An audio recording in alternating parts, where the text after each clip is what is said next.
on Exodus.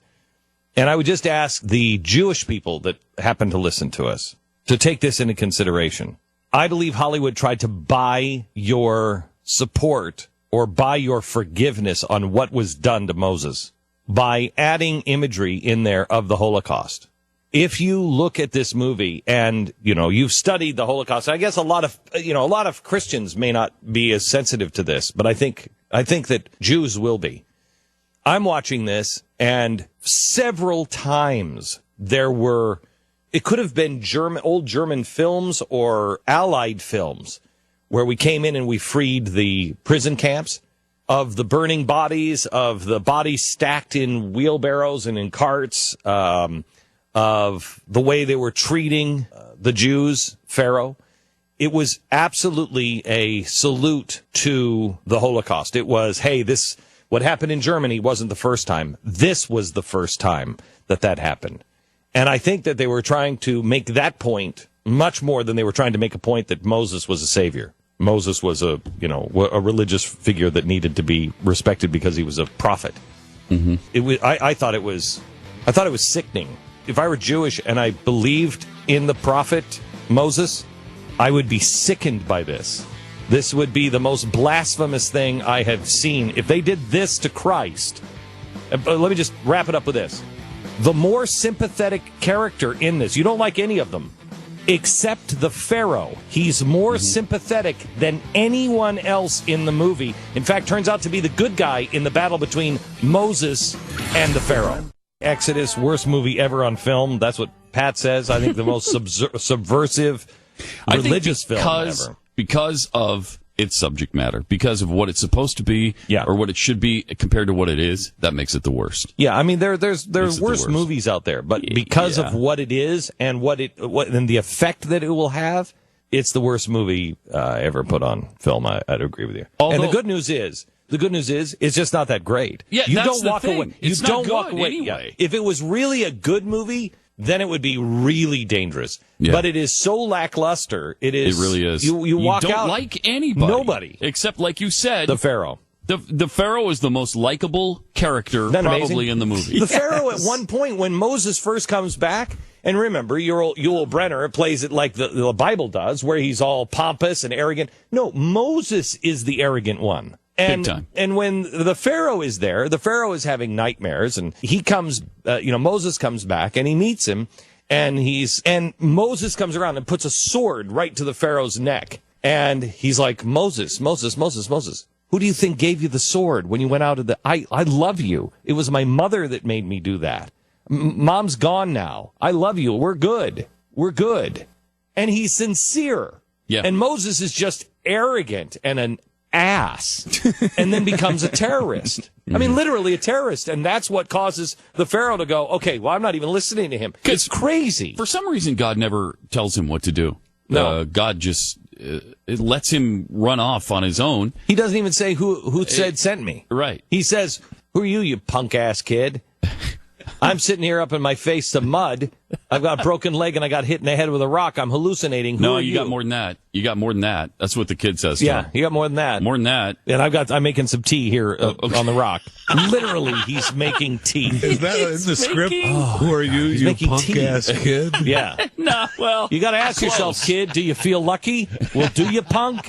What? I'm just waiting for the headline, Glenn Beck, Moses is an ass. It's going to be a solid one today. There's no reason to follow Moses. There's no reason to listen to Moses. There is no reason to read this story if that's who Moses is. Moses was just a really bad political military general. It cannot be a coincidence that you guys said the exact same thing about Noah. I mean, it was the same thing. He's not likable. He wants to kill his family. It's because they don't understand them. I mean, you want to get somebody who can why are they hiring these people who obviously don't like the religious figures? You know, if I were, who is it, Paramount? Who made this movie? Couldn't have been Paramount. I don't know. They did the last one. I don't know. Anyway, if I were the people that made this movie, I would sue Christian Bale. You know who's responsible for the $24 million? That's what they made on the opening weekend. Who's responsible for that? One, Noah. Everybody was so gun-shy from last time that you would think they would have learned the lesson. They would have gone back and edit. But so people were gun shy from Noah. But then the real kiss of death was Christian Bale. Because people were gun shy, they were like, yeah, but it looks really good. Looks like this could be really good. And then when Christian Bale came out and said, he's a psycho. Yeah, he's one of the most brutal characters of all time. Yeah. Today he would be droned, all of that kind of stuff. Then okay, well, they're not doing the real story. It's 20th Century Fox, by the way. Yeah. Okay. And if I were 20th Century Fox, I would say that Christian Bale sunk this. You could have gotten some of your money back. You probably would have had double the box office if Christian Bale wouldn't have said that. But because Christian Bale said that, he turned off all of the people that were the first ones to go into the movie. Yeah, I promised myself I wasn't going to go see it. And it was still number one. Well, yeah, that's soft spot. I know. Still number one. Think of that movie. It should have made 80 million. Yeah, or 100 easy, million. 100 million. They should have made $100 million. That should have been the movie of Christmas. For sure. Yeah. That movie, if it was done right, could have run until Good Friday. Would have picked up steam again on Good Friday. Oh yeah, you could re-release this at Easter, it'd be huge. Yeah, no, it's just a waste of money and a waste of time. And that's the thing. It just seems there has to be something else at work here. If you want to come and just maximize an unbelievable story, we have to change our traditions. We have to change our stories. We have to change our attitudes, how we talk to each other. I mean, that's what's happening. That's what's happening. Let me go to Joyce in Pittsburgh. Go ahead, Joyce. Good morning. Yes, this is Joyce in Pittsburgh. Question, Glenn. What on earth could we expect with at Christmas time and an atheist director to portray it? Why would they even do the movie? Is Ridley Scott atheist? Ridley Scott's atheist? Yes, he's an atheist. I heard that last week. Jeez, I didn't know that. You'd think that he would. And I find that hard to believe that. I think that's hard. It's hard to believe that he's an atheist. You'd have to have some belief in God if you continue to put Sigourney Weaver in every movie you make. Let me go to Tom in Toledo. I couldn't believe she. Oh my gosh, she's in almost it. She's unrecognizable. Oh, I know. She's almost she plays a mummy. She plays a mummy. Go ahead, Tom. She's somebody's mummy. I just wondered, you guys didn't really think that Hollywood would ever give us a biblically factual movie, did you? I mean, well, if they want to make money, they would. The entertainment industry, for how long now? They seem to be dedicated to the destruction of Christianity as well as our morality. And it's not Christianity here, Tom. It's not Christianity. That's the thing you have to remember. This is not a Christian story. 1,300 years before Christ. This is the quintessential Jewish story. So the Jews that run Hollywood, they don't run Hollywood on this one because they have destroyed Moses. Let me go to Jim in Nashville. Hello, Jim. Hey, guys. I think what they're really appealing to is this war on the Bible we're seeing now. They're trying to make God and the Bible a complete joke because they know religion is the only thing that's going to save us right now in this world. Yeah, I hate to go down the conspiracy theory because I don't think they're purposely doing it. I think they're so far out of touch that they just don't know what they're doing. I think Satan has a plan. Yeah. I think Satan has a plan. I don't think Hollywood is sitting around, going, what we'll do is we'll take $300 million and we'll flush it down the toilet so we can have a film that later is on Netflix and destroys. I think Satan will do that. I don't think Hollywood is doing that. Is there an argument to be made from their perspective of, they're trying to make this movie, they're making it, obviously they have to make it to some degree mass, appeal, but everyone, there's different sects and of faiths that all see the Bible differently, and they, no matter what they do, no one's going to be happy, and... That's not true, because 85% of us believe the Bible to be the Word of God. 85% of us believe in God. But in that 85%, there's a lot of disagreement, as you guys have seen over the years. On Moses? On everything. I mean, it seems like everybody comes up. They could have gotten away. I don't know. They could have gotten away with the way they treated the miracles.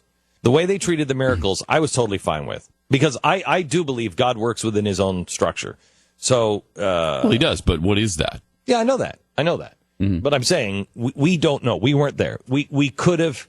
That's exactly how, I don't believe the alligator thing, but I do believe that, meaning that there's a scientific explanation. There's a scientific, he is the greatest scientist. So there would be a scientific explanation. And then it is up to you to say, did God make this happen or not?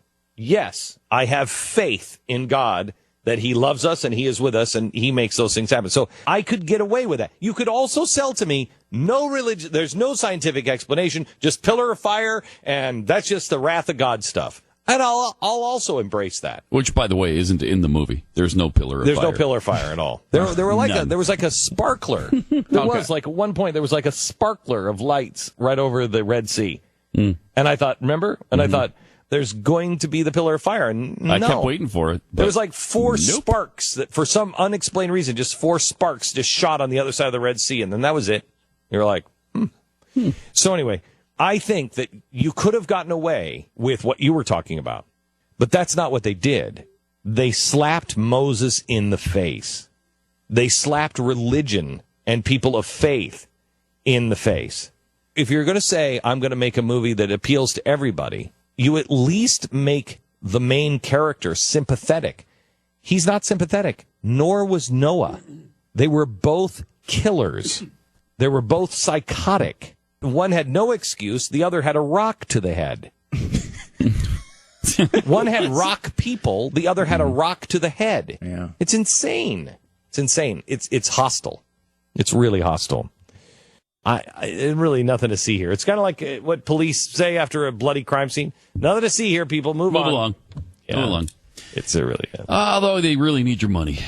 They only made $24.5 million. Because people, I think people were scared to see this thing. Right? Well, I think a lot of people were skittish after Noah, and then they heard the comments of Christian Bale, and they thought, I'm not going to go to that. And then we talked about last week, the 11-year-old British kid who plays God. He was great. Oh, he was awesome. He was great. And that's the way I see God, as a who doesn't 11-year-old British kid making tea. All throughout the movie, he's always making tea. And you're like, why is he making tea? Can an 11-year-old even drink tea? Is that legal? Well, yes. I mean, I think if you're British, you can. Yeah, or if he was a Buddhist. God may have been a Buddhist in this movie. I'm not really sure. But like a Tibetan monk. He was like he did seem like that. Yeah, he did, didn't he? He did. And he had the shaved head and which is weird because at the time this was going on, God was saying don't shave your head. Don't shave the locks and the beard and everything else. And all right. But God comes completely shorn. Well, it's like a do as I say, not as I do kind of thing. Yeah. Well, and he's 11, so yeah. So whatever. But it was. Oh, hang on. Hello, Glenn. Hello. It's me, God. Hello, God. You're the 11-year-old. Right, that's right, but you're the 11-year-old. Yes. Right. What? It sounds like the king of pop keeps coming in my mind. I don't know why. Was God related to Michael Jackson in some? Not at all. Oh, wow, look at that English accent coming through. For some reason, I don't know why. I am from the UK, the United Kingdom, not of this world. Right.